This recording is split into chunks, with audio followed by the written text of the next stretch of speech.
udah cukup lama lo tinggal di sini, saya udah punya anak 2 nih ya. Saya nggak pernah ngalamin apa-apa. Lagi pula kenapa harus saya minta izin sama mereka? Kata si Parjo. Mbah Marwan bilang lagi, selama ini mereka memang belum menampakkan diri mereka karena mereka masih menunggu waktu. Tapi kalian harus hati-hati karena rumah yang kalian tempati itu adalah perkampungan setan. Saya aja nggak berani pergi ke sana, Mas. Makanya saya ngajak kamu ketemu di sini, kata Mbah Marwan.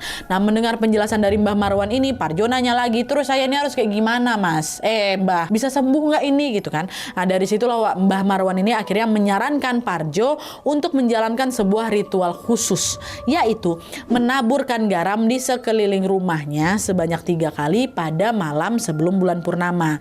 Tapi ritual itu harus dilakukan tanpa memakai sehelai pakaian apapun, alias mohon maaf telanjang bulat. Awalnya Parjo sempat ragu, tapi gara-gara dia ini pengen sembuh ya kan, dia pun akhirnya terpaksa menuruti saran itu.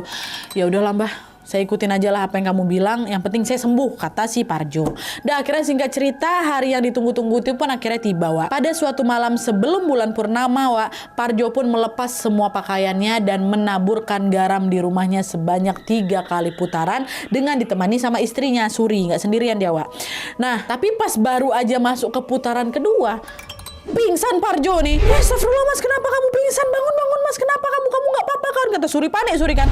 Tapi setelah berkali-kali dibangunkan, Parjo ini pun juga nggak bangun-bangun. Khawatirlah Suri di sini ya kan. Suri ini takut apabila ritual yang dijalankan sama Parjo ini tidak selesai, mereka akan mendapatkan masalah yang lebih besar lagi gitu kan. Nah, didorong oleh pemikiran itu, Suri pun akhirnya memutuskan untuk meneruskan ritual yang dijalankan sama Parjo tadi, Wak.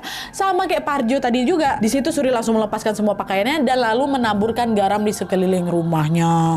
Nah, setelah ritual itu selesai, secara tiba-tiba bangun siuman Parjo tuh. Pak, udah bangun Pak. Loh, kamu ngapain? Udah Bapak tenang dulu. Saya yang tadi nerusin ritualnya. Loh ya Pak, masuk kita ke dalam rumah. Udah, akhirnya mereka masuk dalam rumah, tidur sampailah pagi tiba. Ya.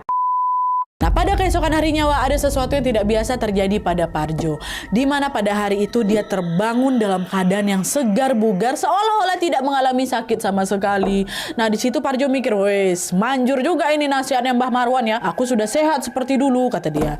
Tapi sayangnya kesembuhan itu juga tidak berlangsung lama, Wak, karena beberapa hari kemudian Parjo kembali jatuh sakit dan kali ini sakitnya jauh lebih parah dibanding sebelumnya. Jadi pada suatu pagi, Wak, Parjo ini nggak kunjung bangun dari tidurnya. Padahal Parjo ini adalah orang yang selalu bangun pagi meskipun dalam keadaan sakit sekalipun. Sakit-sakit yang kemarin tetap bangun pagi, ini nggak bangun-bangun nih. Nah, meskipun merasa janggal, Wak, di situ Suri sang istri tidak membangunkan Parjo karena dia menganggap mungkin suaminya masih butuh istirahat gitu.